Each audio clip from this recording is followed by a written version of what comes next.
વિદ્યાર્થી મિત્રો, chapter 10 સ્વાધ્યાયનો 7મો example. બે સ્લિટના પ્રયોગમાં 1 મીટર દૂર મૂકેલા પડદા પર એક સલાકાની કોણીય પહોળાઈ 0.2 ડિગ્રી મળે છે.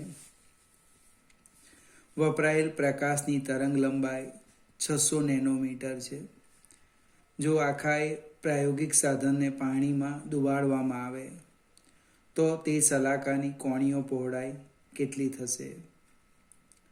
પાણીનો વક્રીભવનાંક આપ્યો છે 4/3 લેવું. હવે જે કંઈક આપ્યું છે તે લખીએ. કેપિટલ ડી આપ્યું છે 1 મીટર દૂર. થીટા આપ્યા છે 0.2 ડિગ્રી છે. પ્રકાશની તરંગ લંબાઈ આપી છે 600 નેનોમીટર. 600 નેનો એટલે 10⁻⁻9 મીટર. એનો અર્થ 6 × 10⁻⁻7 મીટર. સહાયક વ્યતિકરણની વાત કરીએ. વ્યતિકરણ d sin theta is equal to n lambda. n is equal to 1 લઈ લઈએ. sin theta is equal to lambda by d. ખૂણો ખૂબ નાનો હોય એટલે થીટા બરાબર લેમ્બડા બાય d.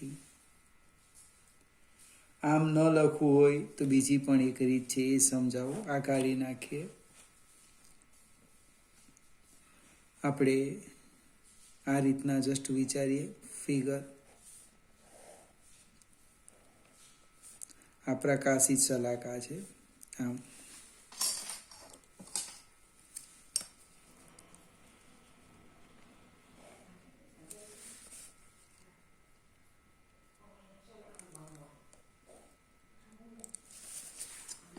આ એની રેખીય પહોળાઈ બીટા લઈ લેવો, અથવા તો β/2 આવશે. આ કેપિટલ ડી, તો આ થવાના theta.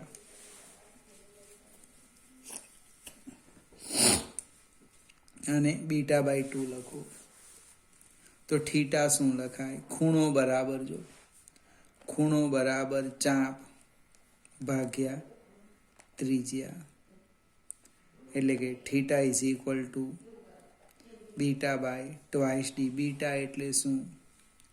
Lambda capital D by small D. Theta બરાબર lambda capital D by small D. અને આ ડી છે, આ ડી નીકળી ગયા તો થીટા આવી ગયા લેમ્બડા બાય ડી. આપણે ખાલી બીટા લઈએ, આ બે નહીં લઈએ. હવે પ્રશ્ન કયો છે? આ તો કોમન ચર્ચા કરી. કોણીય પહોળાઈ તો કે લેમ્બડા બાય ડી, અથવા એને આમ લખી દઈએ કે ડી બરાબર લેમ્બડા બાય થીટા. અને એક આપો. જો પ્રયોગ પાણીમાં કરીએ, માધ્યમમાં, હવે અહીંયા માધ્યમ કયું હતું? હવા હતું. હવે માધ્યમમાં પ્રવાહી છે. પ્રવાહીમાં અહીંયા લખ્યું છે પાણી. તો બે સ્લીટ વચ્ચેનું અંતર નહીં બદલાય, એ અચળ જ રહે. બદલાય શું? તરંગ લંબાઈ બદલાય.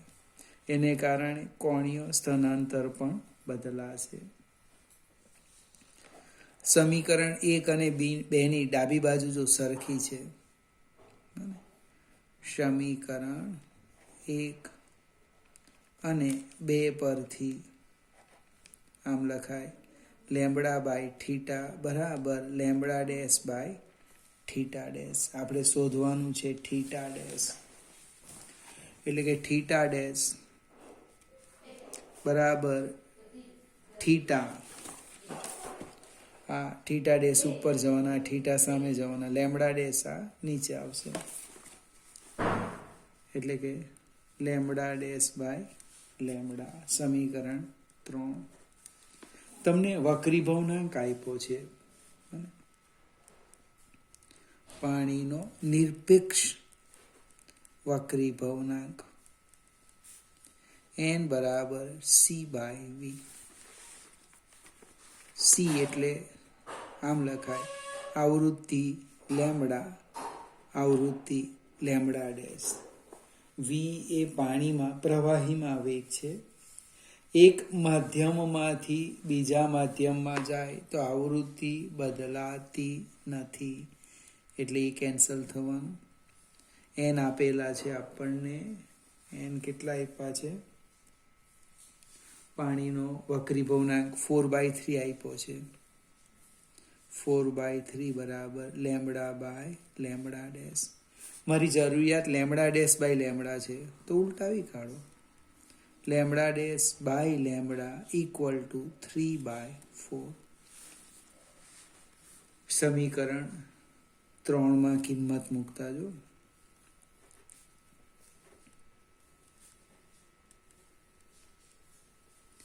થીટા ડેશ કેટલા થવાના? તો કે 0.2 ઇન્ટુ 3/4. સાદું રૂપ આપો એટલે 0.15 ડિગ્રી આવે છે. ફરીથી આગળ લગભગ ઉદાહરણ કે સ્વાધ્યાય મને યાદ નથી, એમાં પણ આવું હતું. 3 અજ્ઞાત રાશિ છે. આ માધ્યમ બદલાવાથી શું થઈ ગયું? લેમ્બડા ડેશ બદલાય એટલે થીટા ડેશ આ નહીં બદલાય. કોઈ એક કેસમાં પડદાને આગળ પાછળ કરે અને કેપિટલ ડી બદલે. હવે બે ક્રમિક પ્રકાશિત કે ક્રમિક અપ્રકાશિત સલાકા વચ્ચેનું અંતર બીટા લીધું. આ પ્રકાશિત સલાકાની કોણીય પહોળાઈની વાત એટલે છે, એટલે ખરેખર β/2 આવે. આ તો જો 2 લખવા જઈએ ને, 2 અચળ રહેવાના છે, જવાબ આપણો આવી જાય, પણ એ ભૂલ થાય એવું લાગે છે. ફરીથી હું કોઈક વાર સમજાવીશ તમને આ એક્ઝામ્પલ. આગળ જઈએ. 8મો દાખલો. હવામાંથી કાચમાં જતા પ્રકાશ માટે બુસ્ટર કોણ કેટલો હશે? હવે કાચનો વક્રીભવનાંક અહીંયા આપ્યો છે, n = 1.5. બુસ્ટરનો નિયમ છે, કંઈ છે નથી.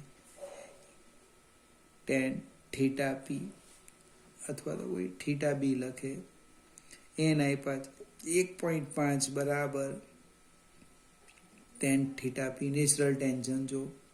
હવે વિકલ્પ આપેલા છે, વિકલ્પો 4 વિકલ્પ છે, અહીંયા લખું. મારી પાસે લોગ ટેબલ નથી. 4માંથી જે 3 વિકલ્પ છે એ <45 હશે, અથવા એક લખી દે 45, એક લખી દે 30 અને એક લખી દે ધારો કે 46 અને એક થોડાક મોટો લખી દે 50 અપ. તો 1.5 એટલે એક વસ્તુ ફિક્સ છે, 45 કરતાં મોટો આવે તો આશરે પણ જવાબ લખી શકાય. જો કે એની કોઈ વેલ્યુ નથી આપણા માટે, પણ આ એક વિચારવા જેવી વસ્તુ. સમય હોય ચેક કરી પણ જોઈએ કે તમને કેટલું લોજિકલ ખ્યાલ આવતો છે.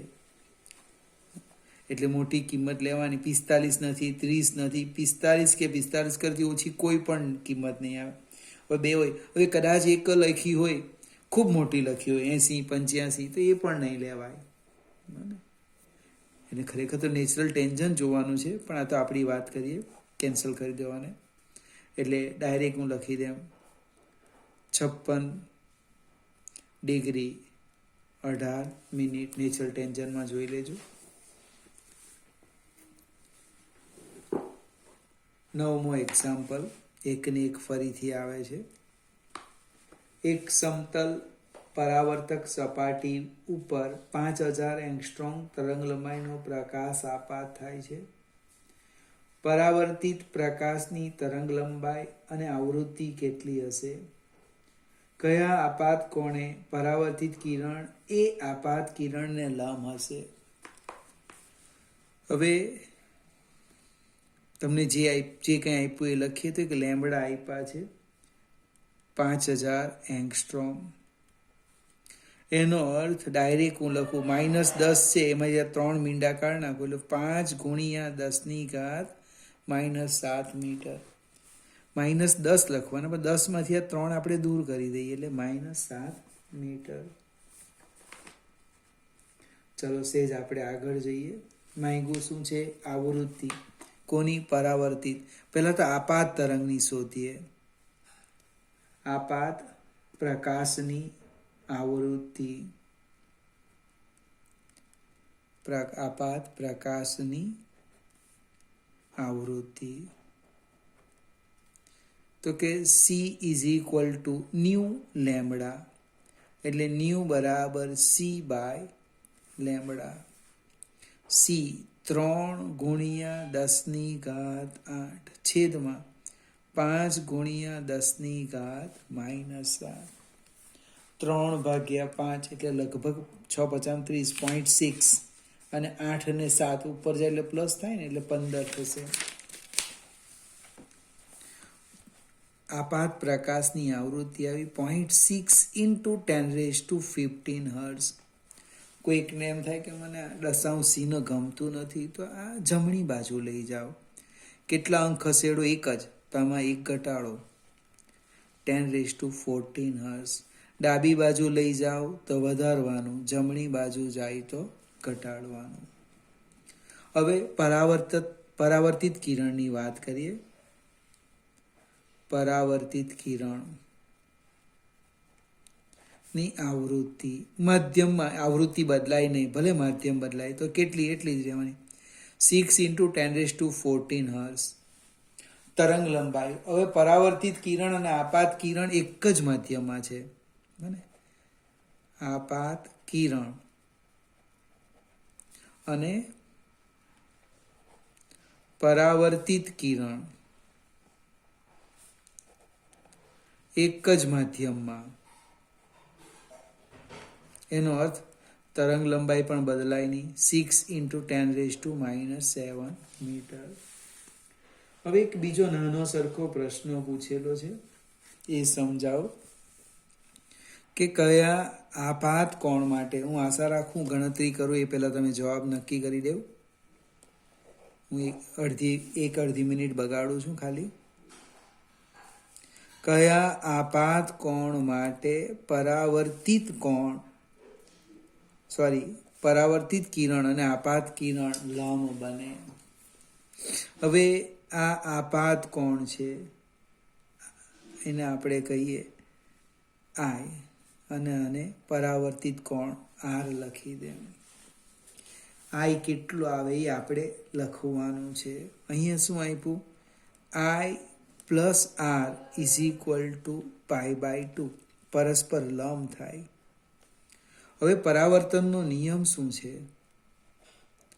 પરાવર્તનનો નિયમ, આપાત કોણ અને પરાવર્તિત કોણ સરખા. એનો અર્થ I + I = π/2. Twice I = π/2 એટલે આપાત કોણ આવી ગયો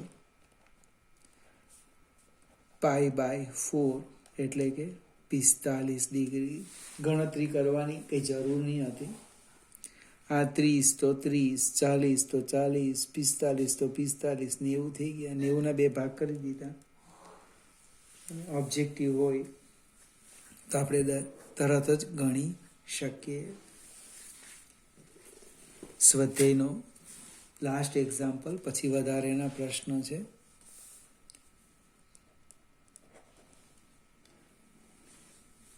ચાર મિલીમીટર જેટલું અડચણ અને 400 નેનોમીટર તરંગ લંબાઈ માટે અંતરનો અંદાજ માંડો કે જેના માટે કિરણ પ્રકાશ વિજ્ઞાન, કિરણ પ્રકાશ શાસ્ત્ર એ સારી સન્નિકટતા હોય, એટલે કે એનું પાલન થાય. અહીંયા ફેનેલ અંતર શોધવાનું છે. એ બરાબર 4 મિલીમીટર. મિલી -3 મીટર. મિલી પૂર્વક યાદ રાખવાનું. તરંગ લંબાઈ આપી છે 400 નેનો -9 મીટર. 2 મીંડા કાઢી નાખો. 4 × 10⁻⁻7 મીટર. આગળ જઈએ. ઝેડએફ શોધવાનું છે. સૂત્ર કંઈ યાદ આવે તો મને કહેવું. ફેનેલ અંતર. કિરણ પ્રકાશશાસ્ત્ર એ ફેનલ અંતર સુધી સારી રીતે વર્તે એટલે એનું પાલન થાય, સીધી લીટીમાં ગતિ કરશે. યાદ આવે કે નહીં આવે? a²/λ. આપેલી માહિતી પરથી ખ્યાલ આપે કે આવું કંઈક છે ખરું. a² 4² 16 × 10⁻⁻⁷ લેમ્બડા 4 × 10⁻⁻7 એટલે 4 × 10⁻⁻6 + 7 એટલે 1 એટલે કેટલા થવાના? 40 મીટર. વિદ્યાર્થી મિત્રો, આ એક આપણું પ્રકાશનું ચેપ્ટર 4 ચેપ્ટર છે. 8મું વિદ્યુત ચુંબકીય તરંગ, 9મું કિરણ પ્રકાશશાસ્ત્ર અને 10મું તરંગ પ્રકાશશાસ્ત્ર. 3 પૂરા થયા. હવે એક બાકી છે, એની આપણે શરૂઆત કરીશું અને આના પછીના વિડીયોમાં સમજાવીશ. હવે વધારેના એક્ઝામ્પલ તમારે પ્રેક્ટિસ કરવાની. જે મિત્ર નીટ કે JEEની વાત કરે, ખાસ નીટ, એ લોકોએ ખૂબ મહેનત કરવાની. કંઈક ન સમજ પડે તો મને મળીને પૂછી જવું. અહીં આપણે 10મું ચેપ્ટર પૂરું કરીએ છીએ. આવતીકાલથી 11મા ચેપ્ટરની શરૂઆત કરીશું.